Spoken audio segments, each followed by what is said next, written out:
Hello everyone and welcome to this deep dive into the katana, probably one of the most famous swords from history.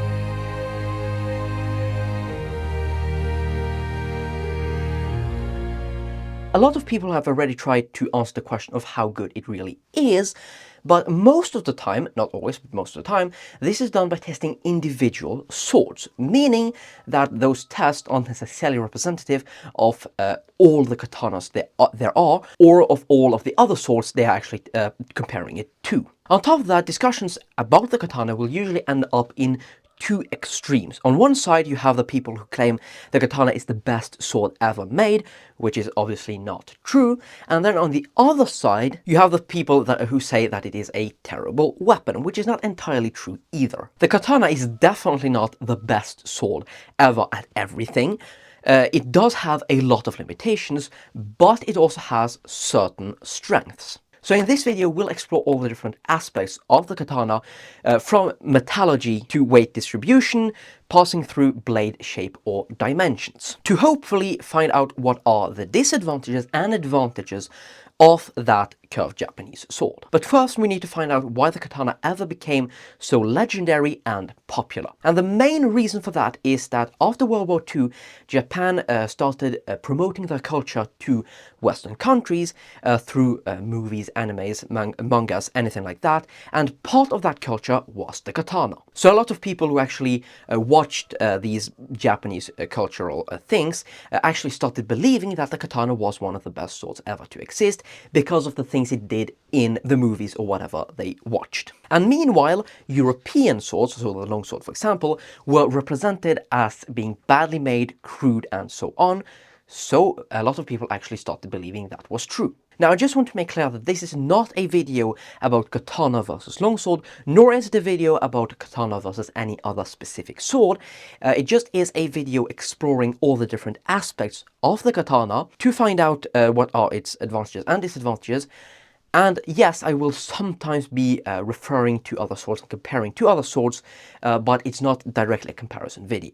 And it's also very important to remember that we're always talking about swords, I'm always talking about the katana, but the main weapons of the samurai were actually bows and spears, or the polearms, not actually the katana. The katana was only a secondary weapon in case they lost, broke, or anything like that, their spear. And if a samurai used a sword as his primary weapon on the battlefield, it would usually be a longer sword than the katana. For example, it could be something like an odachi, a nodachi, or even an o-katana, which are essentially longer versions of the katana. On top of that, the katana is a relatively modern sword that was used from approximately the 14th to 19th century. During other periods of history, Japanese people would actually use other swords. For example, they would use a sword called the chokuto from the 3rd to the 10th century. Now, the chokuto is a very, very similar sword to the katana. Essentially, the main difference is that it is straight. And then in between the 10th and the 16th century, they would use a sword called the tachi, which is basically, I'm simplifying obviously, but it's roughly a more curved katana. And after the katana, from 1875 to 1945 approximately, they would use another sword that is called the Gunto. Now we'll come back to the Gunto later. So as I said, we'll go through all the different aspects of the katana, all the different commonly given reasons for why it is supposedly so great.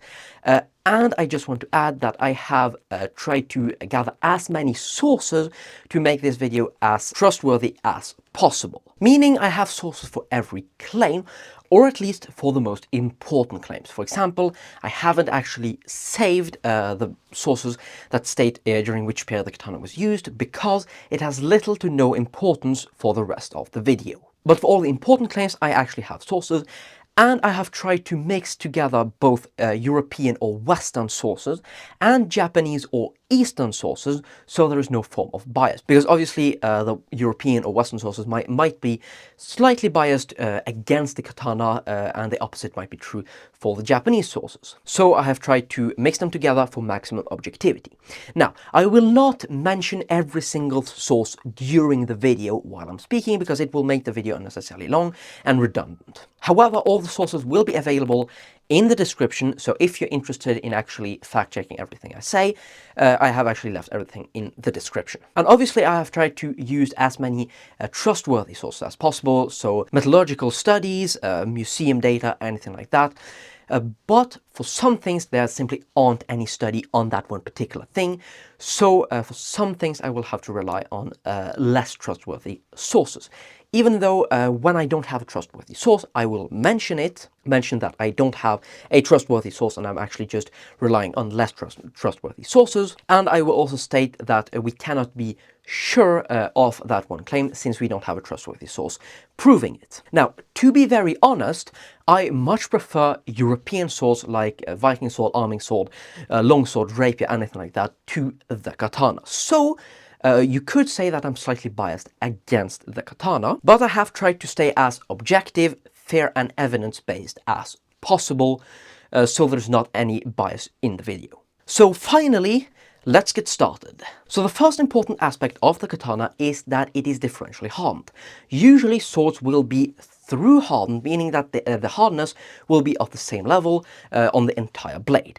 Differential hardening basically means that certain sections of the blade will be harder than others. So for example, the edge is harder than the spine, and the idea behind this is that you don't need a very hard spine, you only need the edge to be very, very hard.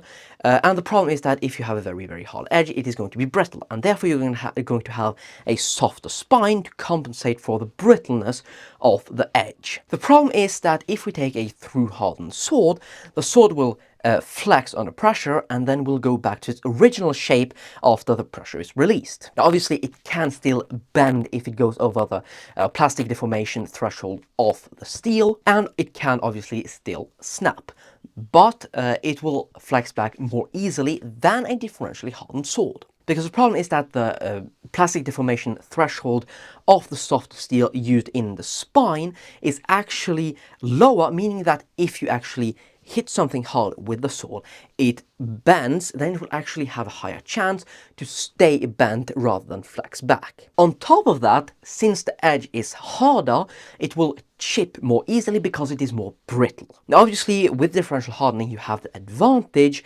that you have better edge retention on your blade. Now, we'll come back to edge retention later. And I also want to add that differential hardening is not unique to the katana or to any other Japanese sword. Contrary to what some people claim, Europeans, for example, also perfectly well knew of differential hardening. Now, to be fair, they had a slightly different way of doing it. When you differentially harden a katana, it is usually going to be done in 2 steps. The first of those steps is actually going to be the composite construction, meaning that you are going to forge weld hard and soft steel together, the hard steel for the edge and the soft steel for the spine. And the second step is going to be during the quenching, meaning when you dip the sword into oil or water to actually make it hard because of the sudden temperature change. And during the quenching, the katana would actually be covered in a layer of clay, which would be thicker around the spine, and that would act as an insulator and prevent that spine from actually cooling down that fast, meaning it wouldn't get so hard. What Europeans usually did was to actually only use the composite construction phase of the entire differential hardening, meaning that they would use hard steel for the edge and soft steel for the rest, and they would forge weld these 2 pieces of steel together, but they would not go through the extra step of differentially hardening the sword during the quench. The sword would actually be quenched without any protection because they actually wanted maximum hardness out of the soft steel, even though it was only softer steel. The Japanese actually purposefully made the spine softer. So for example, that was incredibly common to do on axes, because you don't need to have all of this section made out of good quality steel, because it just is the head. You're not going to sharpen it to any level at all. Only the edge itself needs to be hard, meaning that you're actually going to make this part out of softer, worse steel, maybe even iron, and then you're going to forge weld the hard edge to the head. And that way of making things is usually called a composite construction, but it is incredibly similar in use to differential hardening. On top of that, it was also sometimes used for swords. Vikings especially actually had a lot of differentially hardened or composite constructed swords. Essentially, they would have the core of the sword made out of worse quality steel and would forge weld better quality steel to the edges and point, because that's actually where you primarily need it. However, it's important to note that they did not do this because it made the sword better. They did this because they lacked good steel. Because Scandinavia was relatively poor in good quality steel.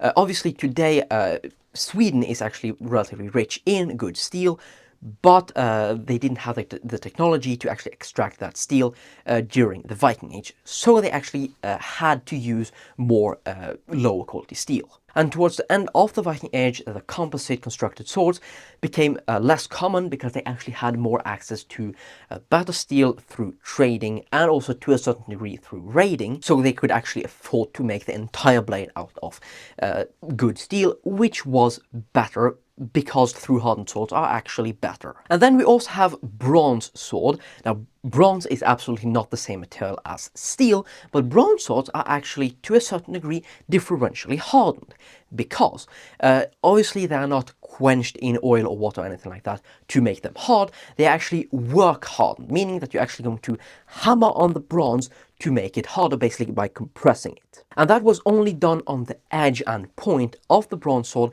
It was unnecessary to do on the core, so essentially bronze swords are differentially hardened. The next important aspect of the katana is the folding.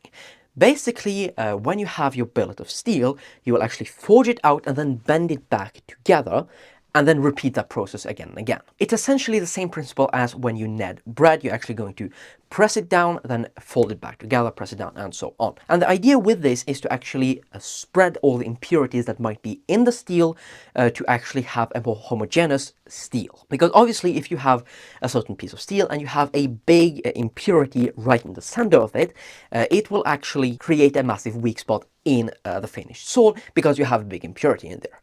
That way, by actually flattening, folding, and so on, you're spreading that impurity out, meaning that you don't have such a weak spot on the finished blade. Now, the average amount of folds in a katana is in between 10 and 15. You essentially fold the steel in between 10 and 15 times. And that makes you a total of layers of in between 1024 layers for the 10 folds, and 32,768 layers for the 15 fold, because obviously when you're folding it once, you're essentially doubling the amount of layers. Now, you do have some katanas that go up to 27 folds, which is equal to 134,217,728 layers, so some katanas have an insane amount of folds in them. Now, usually the ideal amount of folds is 13 folds, which is equal to 8,192 folds, because obviously the more folds you have, the more you'll spread the impurities out, and the better it is. But if you fold it too much, you're actually losing a certain amount of carbon contained in the steel with each fold. So if you fold it too much, you're actually going to lose a lot of the carbon, which is obviously not ideal. On top of that, when you're actually putting the steel together again, there is a chance that certain impurities actually get trapped in between there when you are folding. So you can essentially end up with more impurities in the steel if you fold it too much. And usually you can see the folds of the steel on the blade. You have all of these wavy lines that are actually the folds. Now, obviously, folding steel sounds like a genius idea. The problem is that it only is a genius idea when you have low quality steel with a lot of impurities in it. Because of course, if you have a completely pure steel, of course you'll usually not have a completely pure steel, but let's admit you wouldn't spread any impurities out by folding it because there are no impurities in there. So you would basically only lose a certain carbon content and have a chance of actually getting impurities in there with each fold. And this means that with a good quality steel with a low amount of impurities, it is actually better to not fold the steel. But of course, if you have bad quality steel, then yes, it is an advantage to fold the steel. And the truth is that the katana did have a relatively low quality steel. The steel used to make the katana comes from iron sand, so basically sand rich in iron. And the fact is that they're actually extracting the iron from the sand in a bloomery forge by heating it up to a very high temperature, not entirely smelting it, because then you would end up with cast iron, but to a very high temperature, so the iron actually sinks to the bottom. The problem is that you actually end up with a lot of impurities in your steel when you do that. So the katana is made of a steel with a lot of impurities, therefore it is an advantage to actually fold it. But that folded steel is still worse than a very simple good quality steel. It just improves slightly the quality of the steel. And I may also add that again, this is not unique to the katana or to any other Japanese sword. Again, if we come back to the Vikings, they very often had a similar system used on their sword. Now, it's not exactly the same because they are not actually folding the steel on itself. They're actually folding it out into a longer billet that they're cutting up in pieces, stacking on top of each other, and then forge welding back together. But the core idea is the same and the result is the same. You are spreading out the impurities. And that was very, very often done on that lower quality steel that was used on the core of the blades. And that is why a lot of Viking swords will be pattern welded, basically meaning you will have all of these waves in the steel of the sword in the center of the sword, but not in the edges or point, because those are actually made out of better steel that doesn't need to be folded in any sort of way. And obviously I mentioned the Vikings doing that on their swords, but it was also done earlier in history. For example, the Romans sometimes pattern welded their gladi, at least the late gladi, and quite commonly pattern welded their spathae. So again, it's not unique to the katana or to Japan. Now we need to discuss the sharpness and cutting ability of the katana, because this is one of the main things it is praised for, the fact that it supposedly can cut incredibly well. Now the idea is that the katana has a hard edge, which allows it to be sharper. However, that is not entirely true. The harder edge can improve edge retention, meaning the capacity to keep a sharp edge, but it doesn't allow you to sharpen the sword to a higher level of sharpness. In actual fact, even bronze can be sharpened to the same level as the steel used in the katana. It doesn't have anything to do with the hardness of the steel. It's only the edge retention that matters. And obviously the edge retention of bronze swords, if they are sharpened to the same level as a katana, will be incredibly bad because they are so soft. But you can sharpen any sword to the same level as a katana. Not only that, but some swords will actually be easier to sharpen to an as high degree as the katana than the katana itself, because they are softer. And paradoxically, that makes it easier to sharpen the sword. You cannot sharpen it to a higher or lower level, but it's easier to sharpen a softer sword because for each pass on the grinding stone, you're actually going to be able to remove more material because the material is softer. So the hard edge only changes edge retention. The main thing that matters for how well a sword can cut is the edge geometry. So you will have all sorts of different bevels. A bevel more optimized for cutting will be a straighter bevel, or even incurved a little bit like this. But some bevels will also be convex like this if they want to be tougher. That is the case, for example, on axes. Axes will usually have a bit more of a convex bevel because they need to be tougher, not really sharp. Having an incredibly sharp axe doesn't matter to the same degree as having an axe with actually a tough edge. So the kind of bevel you're using changes how well the sword can cut, but also the angle of the bevel. Because obviously I might have a flat bevel, but if the angle is like this, I will not cut as well as a sword with an angle like this, because the thinner the angle, the easier the sword will cut. And obviously, if the angle is wider like this, it means that the edge will be tougher, but that doesn't really matter for cutting performances alone. And the katana does have an edge relatively optimized for cutting because it does have a relatively steep angle, meaning that, at least in the examples I could find, the angle will be in between 12 and 18 degrees per side, while on something like a longsword, they will usually be in between 15 and 22 degrees, again per side, and again on the examples I could find.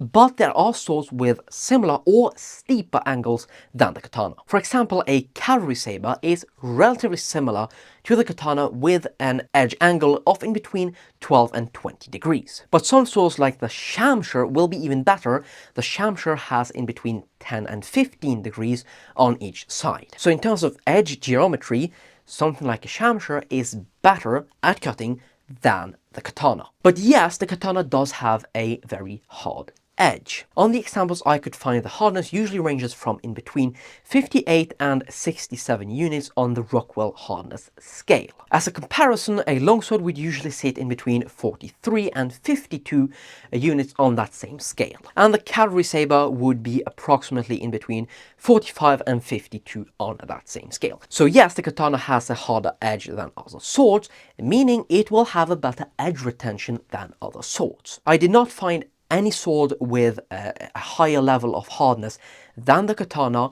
It might exist, but I did not find any personally. Then you also have the fact that a katana is a curved sword. And as I explained in the video about the leaf-shaped sword, a curve can indeed help you when you are cutting, because it accompanies the slicing movement better and also concentrate the force on a smaller surface because of that curve. If this is my target and it's flat, and I have a flat edge, which is my hand like this, and I hit, the force I put into the swing is going to get spread out on the entirety of the blade. But if I have a curved sword, so for example, we're going to use this part of my hand to illustrate that, I'm concentrating the force on a smaller surface, meaning that yes, I will be able to cut more easily. On top of that, it also makes it easier to keep good edge alignment when you are cutting. Edge alignment being your capacity to actually keep the blade straight when you're cutting, because obviously if I cut like this, I will be able to cut relatively easily, but if I come in at an angle like this, I will be much less capable of cutting. And a curve will actually help you keep that good edge alignment. However, I did not find any study whatsoever exploring specifically the curve of the katana. And knowing the curve isn't very pronounced, the effects of having a curve would probably be relatively limited for the katana. And again, it is not unique to the katana nor to any other Japanese swords. A lot of other swords will have a curve in them. The katana has a curve ranging from in between 1.4 and 2.8 centimeters off center, generally speaking, which is relatively similar to something like a European Kriegsmesser. Now, to be fair, I did not find any data on how curved a Kriegsmesser is, and there is a lot of difference between different Kriegsmessers, but if you look at the blades side to side, you can see it is relatively similar.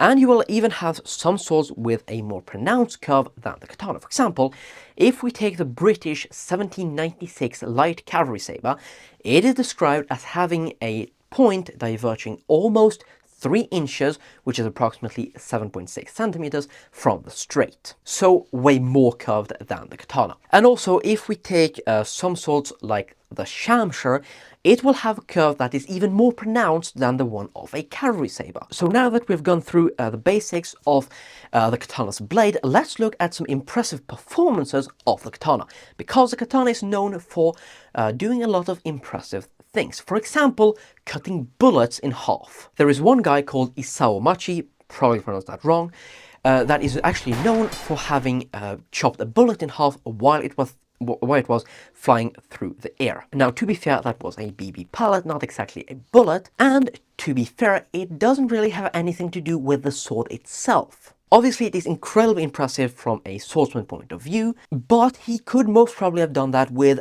almost any sword, as long as it was relatively sharp. Because any sword that is actually sharpened to a relatively high level and that doesn't have a big flaw in it should be able to cut a bullet in half. And now I'm talking about a proper real bullet, not only about a BB pellet. Forged in Fire, which is a TV show, actually sometimes uses that test to test different swords. I've seen them done it with a katana, but also with a claymore and a cutlass. And as far as I've seen, all swords have been able to actually cut the bolt in half because they were sharp enough, the edge alignment was good, and there wasn't any particular flaw in the blade. Now, obviously, forged in fire, I am not considering it as a trustworthy source at all, but they were able to do it, so it still is an indication that it can be relatively easy to do. Then you might also have seen some katanas actually chopping through sheet steel. So basically you have a big sheet of mild steel that is braced, and you have some guys actually chopping the sheet in half with a katana. Now obviously that looks incredibly impressive for a sword to be able to do that, because you're essentially cutting through steel. But the truth is that it's actually not impressive. It's actually a fairly easy thing to do, as long as the blade is not flawed in any particular way. For example, a guy who has a YouTube channel called Thang Thrand actually chopped through a sheet of mild steel with a bronze sword that he states is historically accurate. Nice! And obviously that one test on that one YouTube channel is not trustworthy in any sort of way, especially because at least the dimensions of the sheet were smaller than the one of the sheets cut by the katana, and I don't know exactly the specifications of that sheet of steel. It might be soft or anything like that.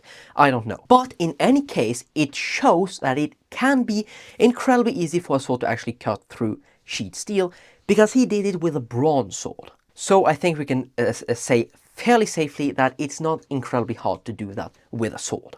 So there is nothing that proves that the katana is stronger than other swords, like the longsword, cavalry saber, or shamshir. It might be stronger than some other swords, like the Viking swords with composite construction, and obviously earlier swords made entirely out of lower quality steel, or even iron. But the toughness is not an advantage of the katana. The folding does make bad steel better, but it's only worth doing it on steel that's already bad, and bad steel that is folded will usually not become as good steel that is not folded. Nothing proves that the katana can be sharpened to a higher level than any other sword, and while it does have an edge geometry that is better for cutting than some other swords like the longsword, it doesn't have an edge geometry that is as good at cutting as some other swords, like for example the cavalry saber or shamshir. Having a curve on the blade does improve cutting abilities, but again, some other swords like the cavalry saber or shamshir has a more pronounced curve that should theoretically help them even more. So, staying 100% objective, we have no reason to believe that the katana is any better at cutting or any tougher than some swords like the cavalry saber or shamshir. It does have the advantage that it has a harder edge, meaning that it has a better edge retention, but again, we'll come back to that later. So we have now looked at the metallurgy and cutting ability aspects of the katana. But now let's look at the overall design of the sword, because the design is a big factor to how easy you will actually be able to hit with the sword. And obviously the sword can be the best sword ever at cutting, but if you're not able to hit your opponent, then it doesn't matter because you're not hitting him. So let's start with the curvature, because of course we have just seen how it changes the cutting abilities of the katana, but it also has an effect of how you use the sword. Some people claim that it makes the sword easier to draw fast, so draw from the scabbard. You can theoretically do it faster because of the curve. It follows through the movement better. Now, I have found no evidence that this is true, no study actually testing if you can draw a katana faster, but generally speaking, the people who handle both katanas and other swords tend to say that you can actually draw the katana faster. The katana is also very well known for draw cuts, meaning, well, not when you take your sword towards your opponent and pull to cut, but when you have the sword in the scabbard and pull it out and cut in one motion. So basically you pull it out and then extend and cut in one motion. So knowing that this is a big thing around the katana, it does make sense for it to be designed to be good at actually being drawn fast, because that allows you to do that draw cut more easily. So I have no evidence this is true, but it likely is. The problem with having a curve on your sword is that it makes it worse at thrusting. And obviously the katana is definitely not a good thrusting sword, And a part of the reason for that is because of the curve. Because obviously if you grab something like a longsword, the point is right behind the handle, meaning that when you push on the handle, you can actually transfer the energy directly through the blade into the point.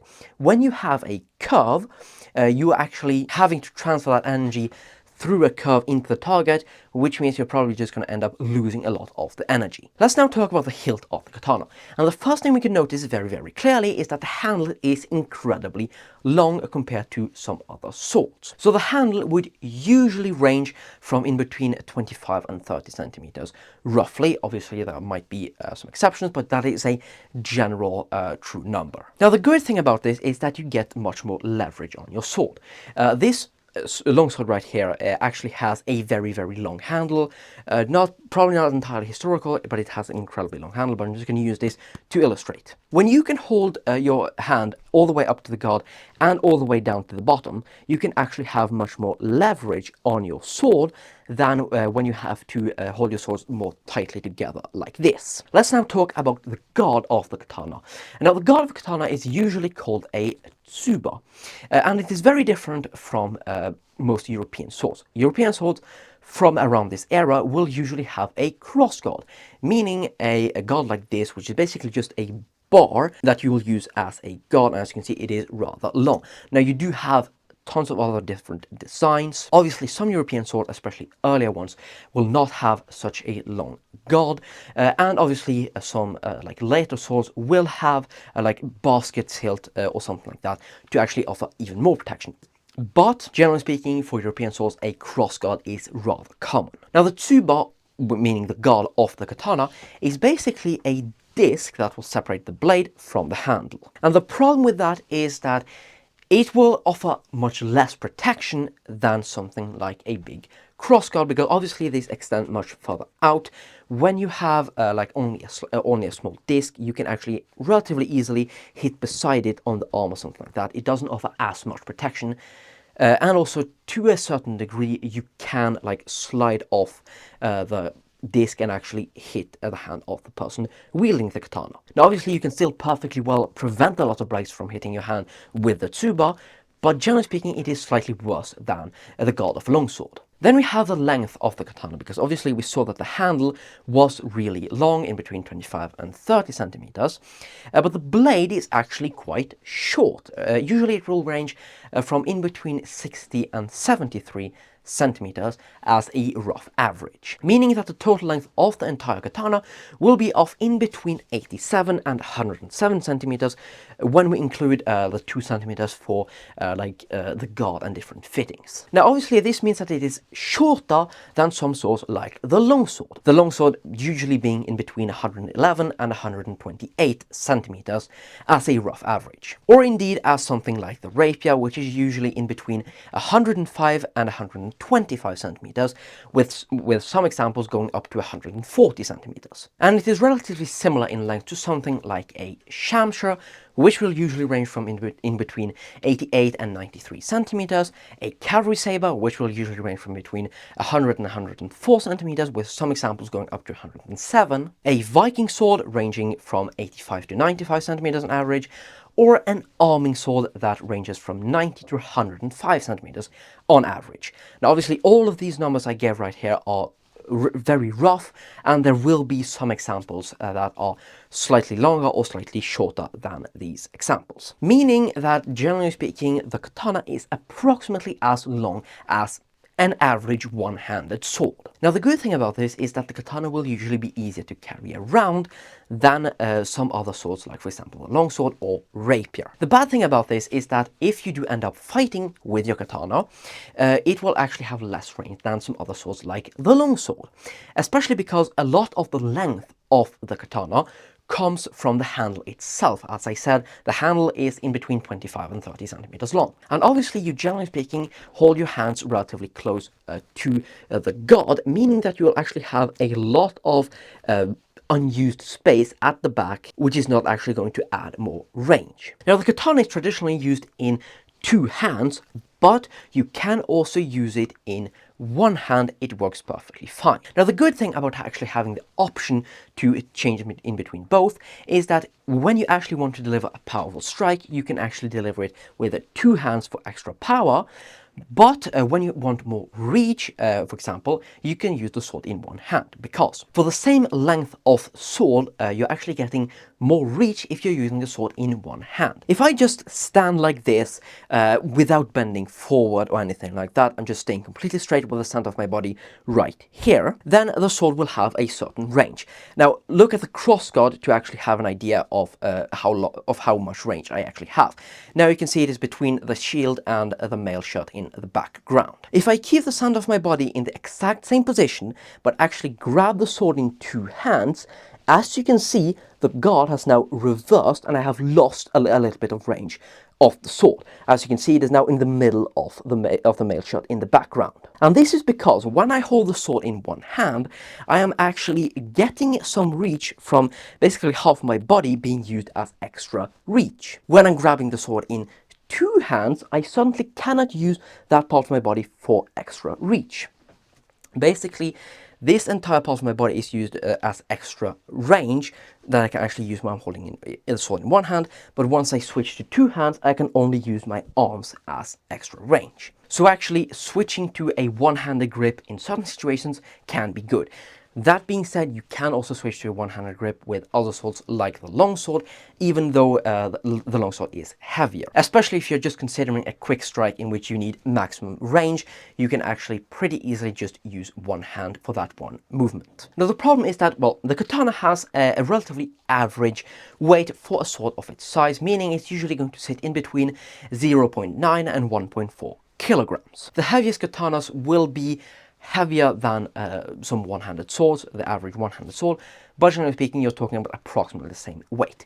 The problem is that the point of balance of the katana will be much farther in front on the blade. So generally speaking, the point of balance of the katana is in between 10 and 16 centimeters in front of the guard. And this is partly because the katana has no pommel, and also partly because the blade is rather thick. Now this means that if you use a katana in one hand, it is going to be slightly less nimble than some other dedicated one-handed swords. For example, a shamshur is usually in between 0.7 and 0.8 kilograms, with some example going down to 496.1 gram I have seen, for a point of balance of in between 13 and 18 centimeters in front of the guard. And a cavalry saber will be in between 0.7 and 1 kilograms in weight and have a point of balance of in between 14.5 and 19 centimeters from the hilt. That being said, a katana, or at least lighter katanas, will probably be about as nimble as something like a Viking sword, because Viking swords will usually be in between 950 grams and 1.1 kilogram, with a point of balance of in between 12 and 18 centimeters from the guard. So the katana can absolutely be used in one hand effectively, it just won't be as nimble as some other lighter one-handed swords. Then we also have the fact that the katana only has one edge. Something like the longsword will have two edges, one on each side of the blade. And the problem with this is that the katana cannot perform as wide of a range of attacks as something like a longsword, because a longsword can do reverse edge cut, for example. Meaning that if I come down in a cut like this, I can actually just pull my blade back up again to perform another cut. Either to actually perform two cuts, or if I miss the first strike, then I can actually come back up with another strike with reverse edge. That cannot be done with a katana. Now, to be fair, it doesn't matter too much, because you don't need to do a reverse edge cut. You can basically just turn your sword around. So basically, if I come into a cut like this, instead of just going the same way back up, I can actually just hit like this, then turn around like this, and actually hit with the same edge.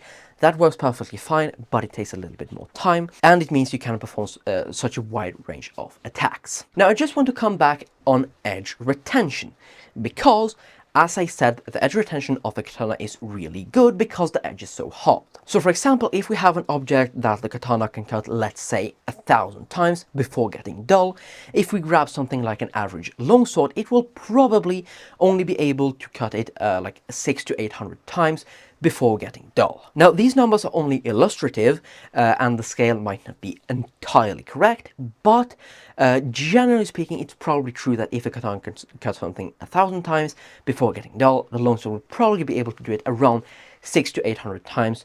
But again, I'm just using these numbers as an illustration to illustrate the point. Because it is important to remember that you might only be able to cut that one object 600 to 800 times with your longsword, but you have two edges on your longsword, meaning that once you have cut it 600 to 800 times, you can actually flip your sword around and cut it 600 to 800 more times because you have another edge, meaning you get a total amount of cuts of in between 12 and 1600. Now again, these are only illustrative numbers, but it is important to remember that even though the katana has a very good edge retention for a particular section of the edge, it doesn't mean that it will actually be able to retain its edge for longer when you consider the entirety of the blade, because it only has one edge. Now anyways, let's go back to the design of the katana, because the ultimate question really is, how efficient is it to fight with in a duel, for example?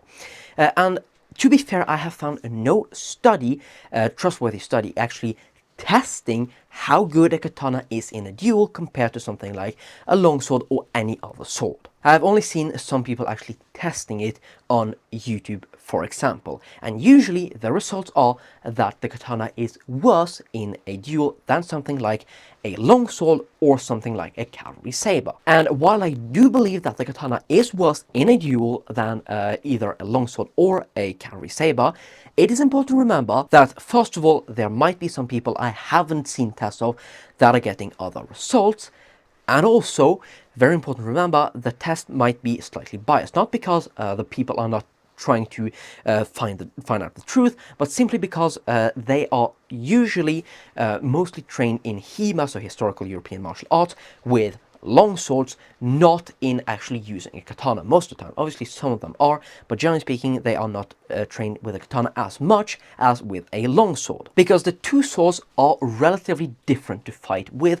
There are all sorts of different techniques that you're going to use with a katana, but not with a long sword, and opposite. For example, I spoke about the reverse edge cuts, but you also have some techniques in just how you perform a cut that will be different from HEMA to Kendo, Kendo being the Japanese martial art for actually fighting with swords. Generally speaking, what you're going to do with a European sword is that you're going to leverage your hands around one center to effectively deliver power with both of your hands for your strike. With a katana, this is slightly different. What you're actually going to do is focus more on the lower, meaning in most cases the left hand. So a cut, instead of looking like this, it will look more like this. So essentially you're drawing your lower hand backwards to actually leverage the sword instead of both pushing and pulling.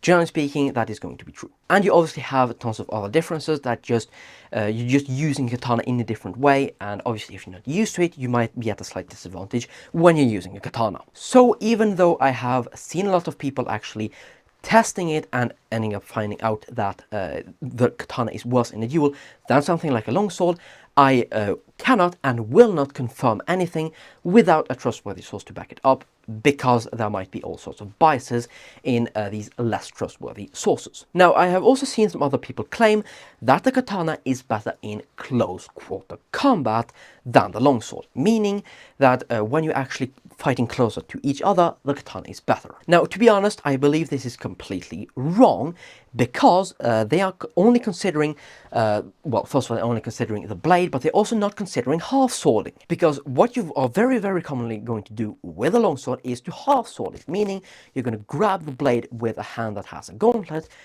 so you can actually leverage the sword around, essentially shortening the range for wrestling. And obviously you could do this with a katana too, but the problem is that there is much less purpose in doing this with a katana, because a katana is worse at thrusting, and when you are half swording, you're essentially losing all ability to chop or cut because you're holding your hand on the blade. So the damage a katana is going to deliver in a half sword is going to be much worse than the damage a long sword is going to deliver, because the long sword is very thrust focused. And also, you can use the guard and pommel. This particular sword doesn't have a pommel, that's not historical, and this is only a training sword, but you can use the guard and pommel to strike with. So for example, if my opponent is very close to me, let's admit my arm here is my opponent, I can actually use the guard of the sword to actually hit him with.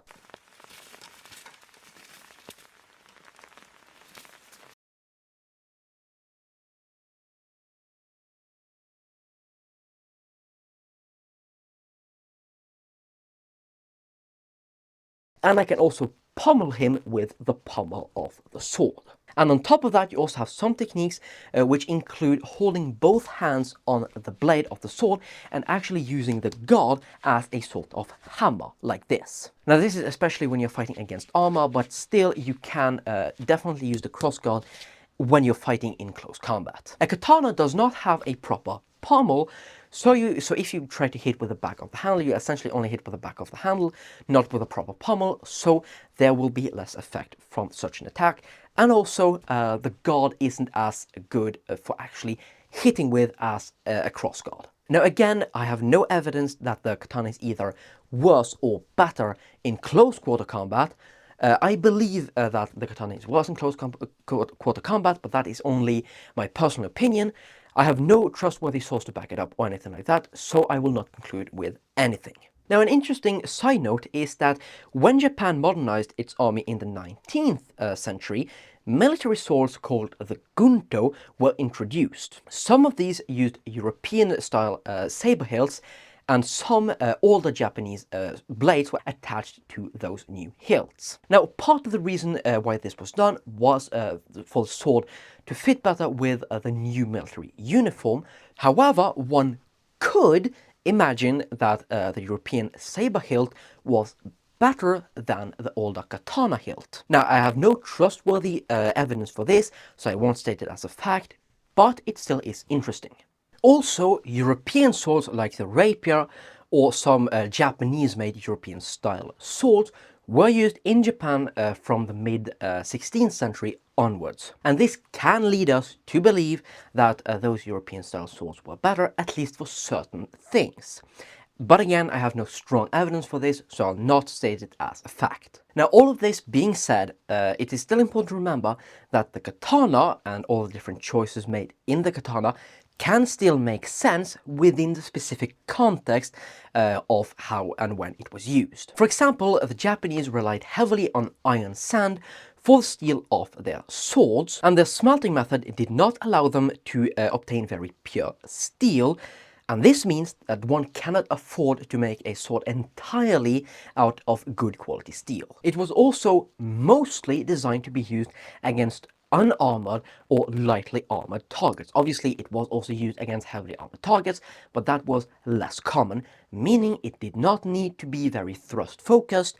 It did not need to be any good at penetrating armor. And on top of that, also very important to remember, it is a secondary weapon, not a primary weapon, meaning that having something like an impractical big guard can actually be impractical when you have it in the belt and actually are trying to fight with it. Same goes for the length of the entire blade. Having a very, very long sword can be impractical.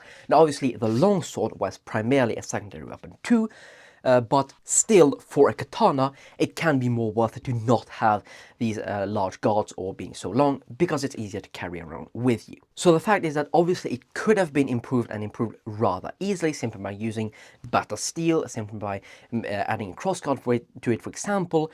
But the problem is that it wasn't necessarily worth it or possible to do it because they didn't have the materials to do it, and also the sword was never required to be better, it was good enough. So in the end, the katana is definitely not the best sword ever made, but it does have certain strengths. For example, edge retention for one specific area of the edge can actually be better than on other swords because the sword has a harder edge. Now, obviously, you do have the caveat that I mentioned with the fact that it only has one edge, and therefore, once the edge is dull, the entire sword is dull, which is not necessarily the case on a long sword, but generally speaking, for one area, the edge retention is better. Then you also have the fact that it might be easier or faster to draw the sword from the scabbard than some other swords. Now, again, this is only based off what certain people are saying, and they're usually saying it when they are comparing a katana to a longsword. So obviously they're not taking into account other swords that might be even easier to draw from the scabbard, but generally speaking, I think we can say that the katana is relatively easy to draw from the scabbard. And then you also have the ease of use, because, well, first of all, it is a two-handed sword, and two-handed swords are generally speaking easier for beginners to actually handle, because getting things like edge alignment right is easier, and also putting more power into the sword is easier. And you also have the fact that it is a curved sword, and curved swords are generally speaking more forgiving for bad edge alignment. They will actually correct themselves more easily. And I have seen a lot of people who actually are familiar with both katana and other swords who actually claim that the katana is easier to use. Now obviously some other swords, like for example the cavalry saber or the shamshir, are also curved, so that should also help them, but then they are not two-handed.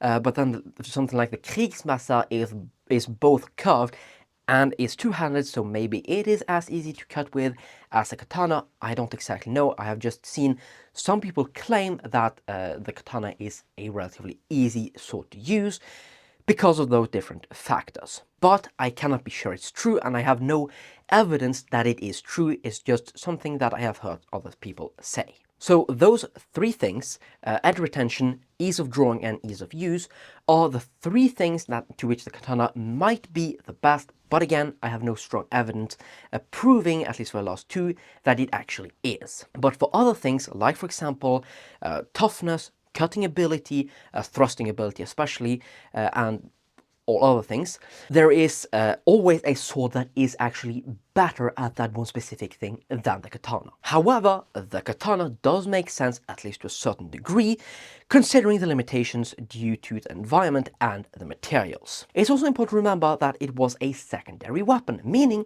it didn't need to be incredibly good to fight with, because people usually fought with polearms in melee instead of swords. Longswords, for example, actually had to be good both against unarmored and armored opponents, heavily armored opponents.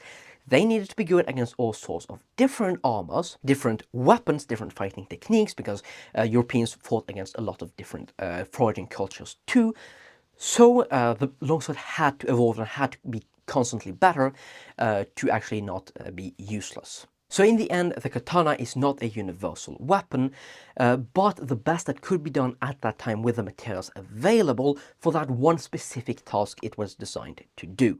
Anyways, this video has been a very, very long one, but I thought it was worth to actually go very, very deeply into this subject with all sorts of evidences and so on, to actually go deeply into every single subject about the katana. Because videos about the katana will usually tend to not go very, very far into the subject, which is also fine, but it can tend to leave the problem unsolved. Anyways, as I said, I will leave links to all the sources, or at least all the sources that I actually remembered to save, in the description, so if you want to go and actually fact check everything, you can.